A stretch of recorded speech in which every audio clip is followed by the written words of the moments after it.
Yes, alright. Bwetwogerera ng'omukulembeze omupya omulonde mu United Nations Peacekeeping Force mu Democratic Republic of Congo amaze okuba nga atuuka ku butaka mu bayeekera ba M23 mu kibuga Goma. Amaze okuba nga awubayo olubu lw'ekigere era wenjogerera yatuuse dda ng'omukwano gwange ali nampuliriza.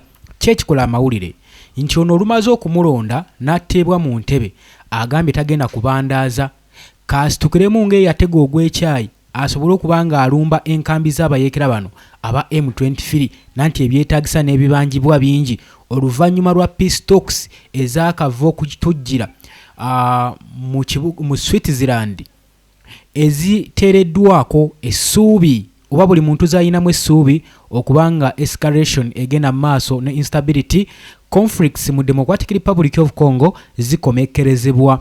Kakati ono omukulembeze omupya asuubira okuba nga ateekawo essuubi ddene nnyo eri eggwanga lya Democratic Republic of Congo okubanga bagenda kukomekkereza conflicts kagenze n'ayolekera mu bayeekera. Ani gwe twogerako gwe omukwano gwange ali eyampuliriza oli ku UG Update Civic osinzire okubanga otuwuliriza mbalamusizaako nnyo mwasibye muti eyo kansubire nti egganda lya weekend litambula bulungi nnyo. Ngenda maaso n'okutumirako ku mmwe mwenna abagenda maaso n'okubanga muva okusinza omutonzi wammwe kubanga buli kimu kimanyi omutonzi waffe yasalawo. Kakati mbakulisaayo kansubire mwenna kati muli waka muli mu ggando lya weekend abagenzi okukyakalako mwe munaatusangayo. Ngenda maaso n'okubasaasira byonna ebibasobako n'ebyo byonna bigenda maaso n'okubanga bibateganya kansubire Mukama Katonda asobole okubeera nga abagumya. Naye ng'okyali ku UG Update CV gwe atanatweyungako nkutegeeza nti kirira wansi waliwo ekigambo subscribe kikoneko obeere ng'otweyungako. Ngenda maaso n'okwebaza mikwano gyange mwenna abajja mu comment section ne muteekayo endowooza zammwe ne mutangaaza eggwanga ku bintu ebiba bigenda maaso era ntwala omukisa guno bategeeza nti guno omukutu gwammwe mwe mugukuzizza. So oli wa ddembe okuteesa nga w'oyagala, oli wa ddembe okulangirayo bizinensi yo nga w'oyagala. Ekyo nja nkibabuulira entakera kubanga singa simmwe singa omukutu guno teguliwo nanti buli kimu kiteekebwawo wakubanga mmwe abatulaba era abatuwuliriza entakera. Kakati tusimbudde omukulembeze omupya mu United Nations omwami amanyikiddwa nga James Swan era yamaze dda okulosinga modern diplomacy mu Americans history era ne mu professional field amanyikiddwa.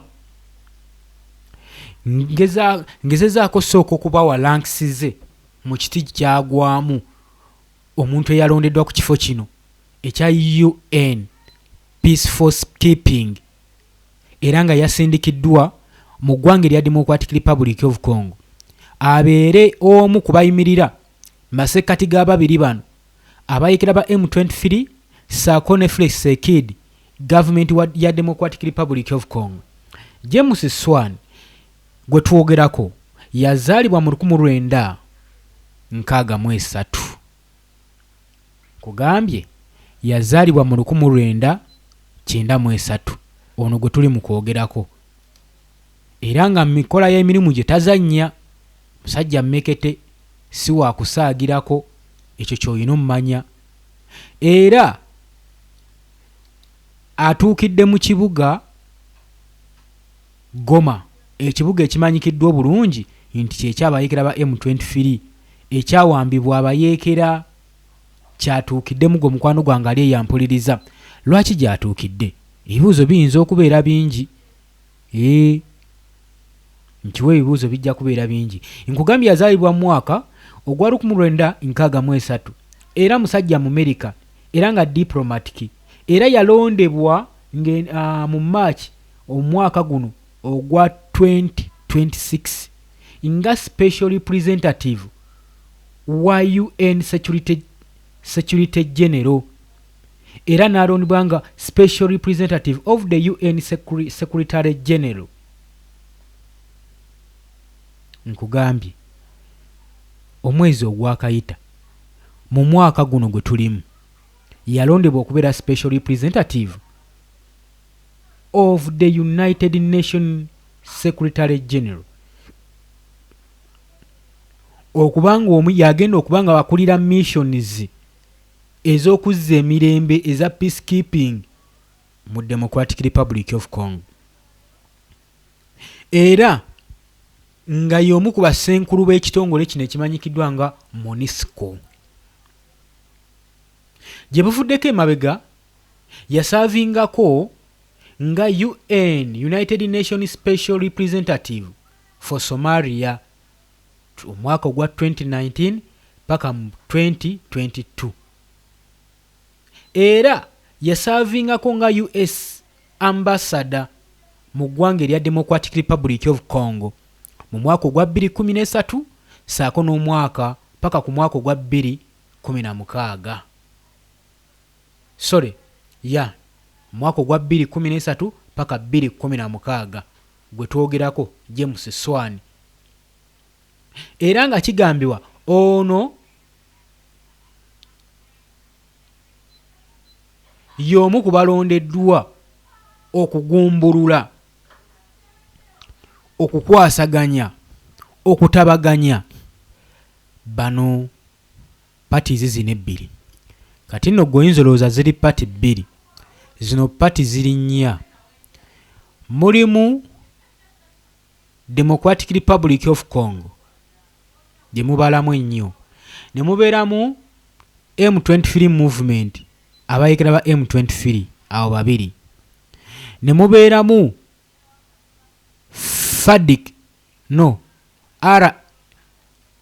RDF Rwanda Defense Force mulimu Paul Kagame, ne mubeeramu Mwami Yoweri Kaguta Museveni tumuhabulwa UPDF, kubanga kizze kiwanuuzibwa era nga kiri ku likodi nti abayekera bana ba M23 bagenda maaso n'okubeera nga basapootingibwa Paul Kagame. Ate buli kintu ekisapootingibwa Paul Kagame omuzungu yakisuula nga Mwami Yoweri Kaguta Museveni tumuhabulwa yakiri emabega waakyo. So ensonga eno si yakusaaga. Omusajja mission gye bamusindiseeko nkakali, kitegeeza alina okubeera mediator w'abana abana nga bagenda mu maaso n'okubeera nga bakola reconciliation, batabagana, basobole okulaba nga bateekawo force ey'okuzza emirembe mu Eastern Democratic Republic of Congo. Nkugambye ono asaavinze ebifo bingi era obumanyirivu bw'olowooza bumusobozesa okutuukiriza mission eyamuweereddwa. Nkugambye yaliko ambassador gye bamusindika si wapya, yaliko dda ambassador wa Democratic Republic of Congo wa US mu ggwanga erya DRC, era yasaavingako nga Secretary General mu ggwanga erya Somalia azaasindikibwa mu nsi ezirimu obutabanguko, kuga experience agiyina. So kino kye bamusindiseemu si kipya, amanyi engeri yokihandolingamu, amanyi ow'okutandikira, kyemmanyi amanyi n'enkomekerezo yaakyo gye kigenda okukoma. Naye oluno olutalo conflicts nga bwe zirimu parties ennya luyinza okubeera oluzibuko, kubanga buli omu personal desires ze endala nnyo mu nsonga eno eri mu Democratic Republic of Congo. Nakugambye ekisinza okulekisaawo olutalo olwo, okulemezaamu olutalo olwo, be balina personal, be bana abalinamu personal gains nga baagala olutalo lugende mu maaso, bo basobole okuba nga beenogera kasente nga bakungula, beebo abagamba nti nno basaddaako omusaayi gw'abannansi b'eggwanga erya DRC, bo basobole okuba nga bekkusa emyoyo gyabwe n'ebyobugagga. Kati be abantu betulimu betugezaako okwogerako ssaawa zino. Oli ku Yugi Updates vinyongera okujjukiza kusinzidde okubanga otuwuliriza. Era abagoma aba M23 bamwanyiriza bulungi nnyo. Bisimwa ne Makenge bamwaniriza mu kibuga Goma. Jjukira bye baasembayo ekitongole kino ekya United Nation mu mwaka ogwa 2025 nga basazeewo bakoze program, bakoze arrangement, bagenda kusinkana mu kibuga Goma basobole okuteesigana n'abayeekera bakomekereza olutalo. Abayeekera babagamba it's okay, you can come in, era babaaniriza mu kibuga Goma. Naye abayeekera tebaalinnyayo, abakulembeze b'abayeekera tebaalinnya newankubadde mu kibuga kyabwe kye baali batwala, era nga bawakiremu nti bano baagala kubakwata na kubatta. Kubanga we balabanga bakoze summits ez'enjawulo nga bayeekera bano tebakiika ne bagamba nsonga ki eyinza obbakugira ne bawaayo obusongasonga ne bagamba mwatuyise mu ggwanga summit zasooka kutuula wa mu Dar-es-Salaam mwatuyise mu Dar-es-Salaam tetwazze tugenda bannyonnyola ensonga we bataagenda ne bategeka mu ggwanga erya Qatar abayeekera bano tebaagendayo lwaki ebiseera ebyo summit zino we zaatuuzibwa omwaka gwe twogerako gwa 2025 oguwedde DRC oba gavumenti etula mu Kinshasa ekulembera Felix Tshisekedi olw'obusungu obungi ku musaayi gw'abannansi ogwali gugenze maaso n'okuyiika era nga bano tabayita bayeekera ye abayita ba terrorist yali amaze okuba ng'ayisa ultimatum nga bano abakubako ekibaluwa kibakuntumye mu nsi yonna ng'agamba anaakwata ku bakulembeze b'abayeekera bano ba M23 ekirawo bajja kukwasaako mikono ebiri kati abayeekera eno bagitwalanga excuse obutakiika mu summit zino nga bagamba nti kano kakodyo mwagala tukwatiramu muyinza mutyo tuyita okuteeseganya emirembe tutuule nammwe ku mmeeza y'emu ng'ano mwakava okuyisa nti mwetaaga emitwe gyaffe era walaba nga excuse erimu eggumba we baakimala abakulu ne bagamba it's okay tugenda tegekayo summit endala ku luno UN ye yakyenyigiramu wuliriza UN weekyenyigiramu yo yagamba tetugenda kubatwala wimba mutya nti no bagenda batugumbula na kubatta kuba bagamba basajja bayinza otuttira mu ndeege nga olaba galanga we yafiiramu nga olaba byalimaana we yafiira mu nnyonyi naffe tugenda kutalagga mbutubuuka tufuna flight nedda ne bagamba kale oba mutidde ekyo UN neesalawo yo yeesitukiremu n'ebiteekamu engatto n'erumba mu kibuga kyabwe Goma era ne bateesiganya bulungi nnyo nti meeting ejja kubeerawo naye ekisesa ku nkomerero abayeekera bano tebaalabikako abayeekera tebaakubikako kya mulubaale era tebaawa nsonga lwaki tebazze mu kibuga ekyabwe kye balinamu control n'amagye kali kabonero ng'akakulaga nti abayeekera bano si beetegefu kuwaayo kibuga Goma oba kwewaayo ku resistinga baali balaga nti bagiddeko bakijjiddeko era tebagenda kuvaayo babakange era emberenge yatandika okugaga ebiseera ebyo abayeekera ba M23 ne batandika okuwamba ebitundutundu obuliraanyewo obulala bu town centers ne bongera n'okwenywereza mu mineral sites ekyo kyokka kyali kimala okunafuya gavumenti ya Kinshasa ate tebaakoma okwo ne batondawo ne gavumenti eyaabwe mu bibuga ebyo sisitimu n'ekyuka olwo lwonna nkulaga engeri gye bajja beenywerezaamu kaakati paka ebintu we bikyuse bikyukirawa ebintu ebyo byonna bikyukira wano nga Donald Trump amaze okusalawo okusayininga endagaano n'eggwanga erya DRC era yakoowola bombiriri bano Paul Kagame ne Felix Tshisekedi beetabe mu lutuula muno nga bagenda okusayininga kye bayita American Accords Peace Deal Keeping Agreement yalimu ebyobugagga era bakkaanya mu kukkaanya Paul Kagame alabika okuba teyasiima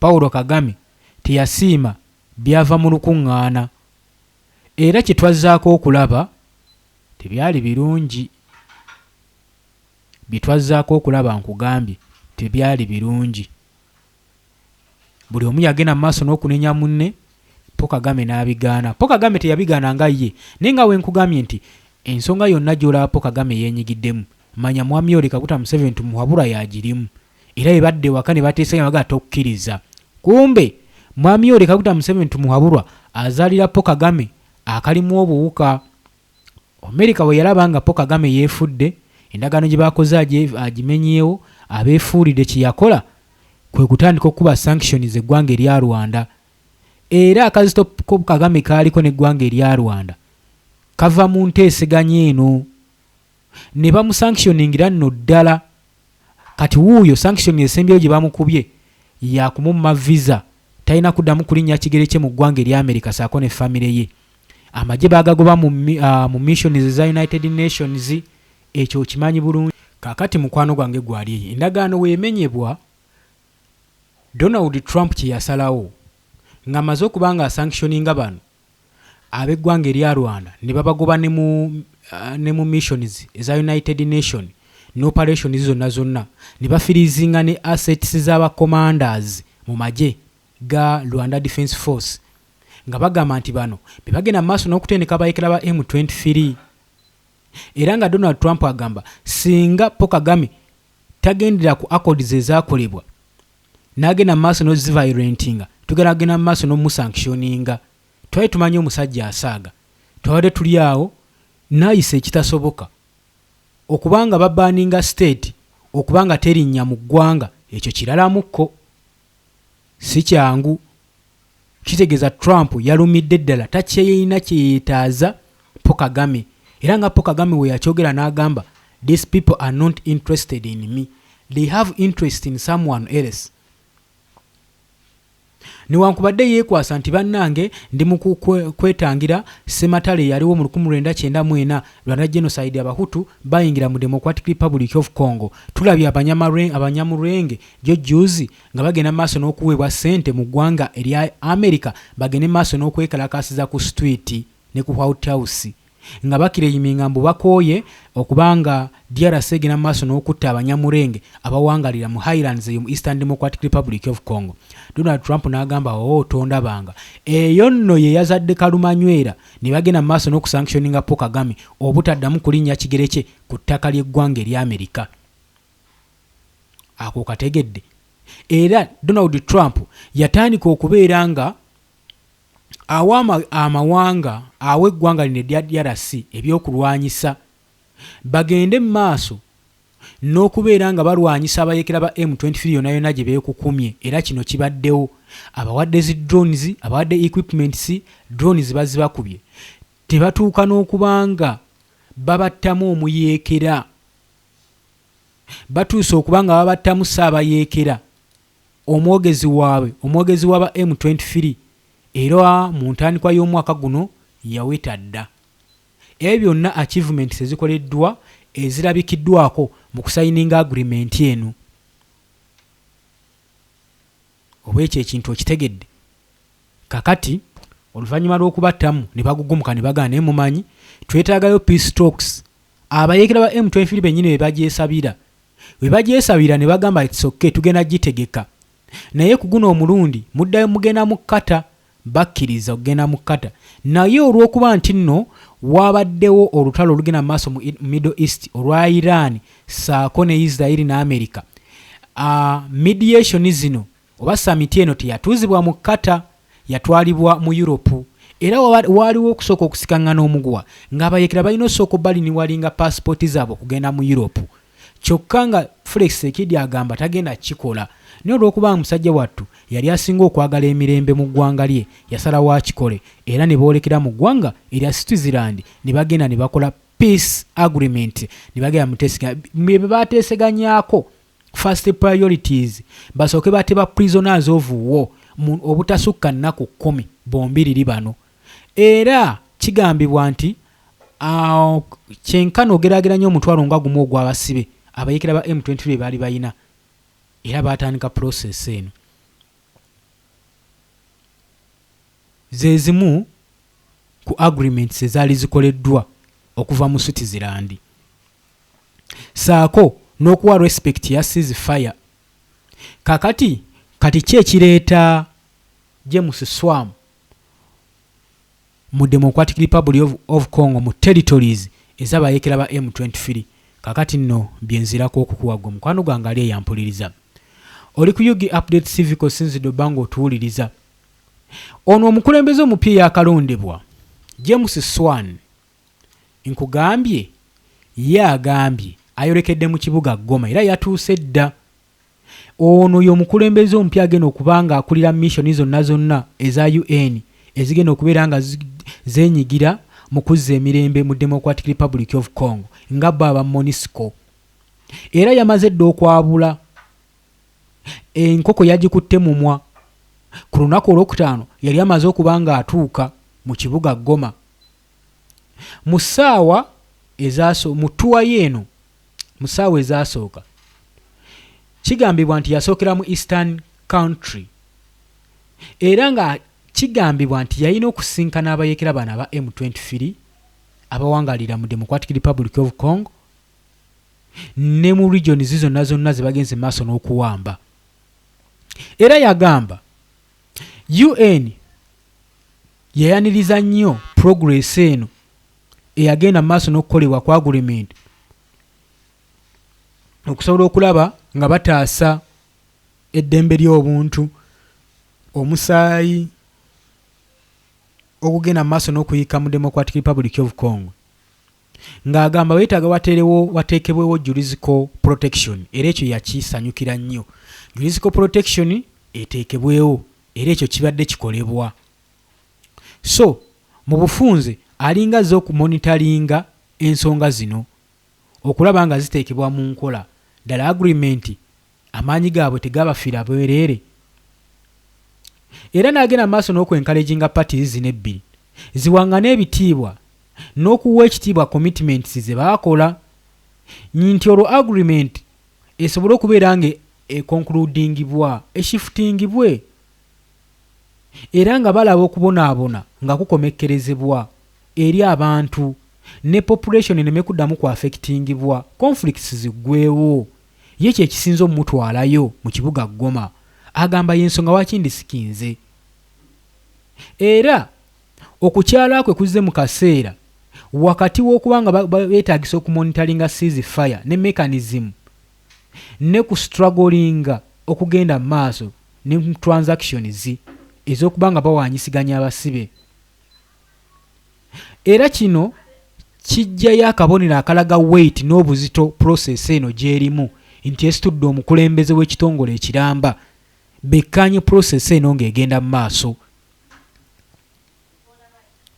Nkugambye oli ku UG Update Civic Sinziro okubanga otuwuliriza.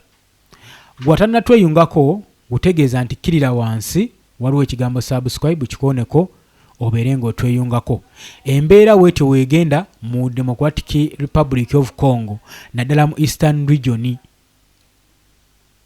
Olowooza tusuubireyo emirembe gibeere nga ziddizibwa? Waliwo abataagala nsonga eno giwulirako bagamba oba abasajja babatte, abatuusi beeyo babatte, abanyamulenge babatte. Bagamba nti beesiba nnyo mawanga agatali gaabwe, kyokka ng'ewaabwe ku butaka baalekulirayo ne bagenda babonyebonya amawanga ag'abalala. Wabula kino ate bw'oba okitunuddemu, Paul Kagame agamba akuuma ggwanga lye ezo aziyita security measures, kyokka ng'omusaayi gw'abalala gugenda maaso n'okutolomoka. Kati ekitongole kya UN kigamba security measures ki ez'okukuuma eggwanga erimu ng'ate abalala be balina okusacrificinga okuprovidinga security yo ng'omusaayi guyiika gye bali. Eyo nayo nsonga y'amaanyi. James Swan agamba okumonitaringa ceasefire kwetaagisa ennamba ey'ebintu ne condition okubeera nga baziteeka mu nkola n'okuteekawo verification mechanism n'okuoperatinga credible okulaba nga baprovidingawo safety n'embeera ez'obuntu abantu basobole okutaasibwa baleme kufiira mu process eno. Kakati nno okukyalwa kwe kujjulidde okuba nga kugobererwa MONUSCO mandate yateekebwawo ng'egenda maaso n'okuba nga providinga technical support eya ceasefire n'okumonitaringa mechanism mu Southern Kivu. Embeera eno watwandigiyise nti ya bunkenke ey'okubanga abayeekeraano babadde amagye g'eggwanga erya DRC gakozesa drones okuyeekera abayeekera bano aba M23, kyokka nga bwe bagenda ne drones zigenda mu maaso n'okubeera nga zikola ki, zitugumbulamu bannansi abawangaalira mu bitundu ebirimu abayeekera bano. Jjukira newankubadde bayeekera naye bagamba abantu babeetaaga for security reason kubanga beekwasa nti be bamu ku bibajja okulwanirira, saako n'okugyawo enkola ey'obusosoze eya Fresh Sekidi saabo gye beekwasa saako mbu nabo okutwalibwa nga bannansi babeere recognized mbwera balwanirira for their justice mu ggwanga erya Democratic Republic of Congo. So ensonga eno toyinza kuva eri n'otandika giyisaamu maaso. Era kigambibwa okozesa GPS signal okubanga bagenda mu maaso n'okustrikinga. MONUSCO egamba bateekewo full freedom eya movement, abantu ne assets babeere safety ne assets zaabwe ku airport, ku airspace, movements zibeerewo nga nnungi, waleme kuddamu kuttingana bantu. Okuva we baayogedde mwenaku z'omwezi 7 April, SWAM agenze mu maaso n'okulaba effort n'okuteekawo effort okusobola okulaba nga asetolingisa oba nga ateekawo settlement eri conflicts ezigenda mu maaso mu Democratic Republic of Congo. Oli ku UG Update TV kosinzira okuba nga otuwuliriza, naye nga we nkugambye nti bo abayeekera bano ekisonga gye baagala ekyakutulemye, tebaagala bukulembeze, bagamba bajja kulwanira for their justice. Nenze nga bulijjo wensiba nkugamba nti nsonga eri mu byabugagga ebiri mu Democratic Republic of Congo, era buli gw'olaba agenda mu maaso n'okusiisirayo ensonga eri emu, buli muntu ayagala kwenyigira ku byabugagga bino. Nga bulijjo tuba tukomekereza olunaku lwaffe, naye nga temwerabira tuba tugendako mu comment section ne tutumira ku abo abateesezza ate engeri gyeri nti tuli mu weekend. Muniru Kalenzi webale kuteesa. Sunday Julius oteesezza, komenti yo tugirabye. Peter Kari webale kuwabula.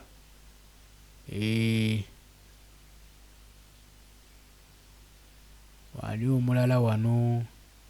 Odoyi Ronald webale kuteesa. James nawe oteesezza. Samuel Mukasa nawe oteesezza bulungi nnyo.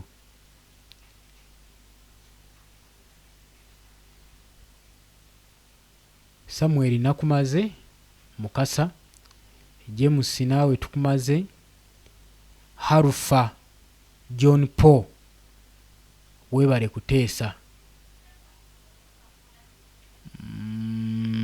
Some yabo nga baabo. Bekalaze Spire webale kuteesa. Semakula Muhammad oteesezza bulungi nnyo. Ani omulala wano katulabe, katunuleko wano tulabe. Waliwo omu wano. Nakisambu Angela webale kuteesa. Webale commentinga. Nakisambu Angela nno obeera oggi wange njukira twaliko mu kirasi yemu entebe. Nakisambu Angela nkutumiddeko nnyo yonna gy'oli, webale kubanga weekuumidde ku mayengo ga UG Update TV. Embeera weetyo weeri mu Democratic Republic of Congo. Saa yonna tusuubira essuubi, tusuubira okuba nga abasajja bano ssaawa yonna temweyibaala. Bwe mulaba nga Paul Kagame agiddwa ku bukulembeze, tonyenyanga omutwe, kubanga information yonna tuzze tugikuwa. Tugamba nti omusajja bamutwalira ki, obunkenke bonna bonna tuzze tubulaga. Nagambye ezo zonna summit zikoleddwa, agreement zikoleddwa, naye ensonga y'abantu bano ababiri, Mwami Yoweri Kaguta Museveni ne Paul Kagame, we banaate bagikozeeko, olutalo lwa M23 ne Democratic Republic of Congo si lwakomekkerezebwa kati. Ekyo tukibabuulira kubanga decades of decades DRC ezeebeeramu entalo, naye nga teziva within a state, wabula ziva outside the state. Mulimu bu Islamic states obujjamu, naye nga butondeddwawo amawanga amalala oba abanene mu mawanga amalala abaagala okwebbira ebyobugagga mu Democratic Republic of Congo. Mbagala nnyo obadde oli ku UG Update TV, sharinga, likinga, subscribinga. Mbagala nnyo, mweraba. Mbagaliza weekend ennungi.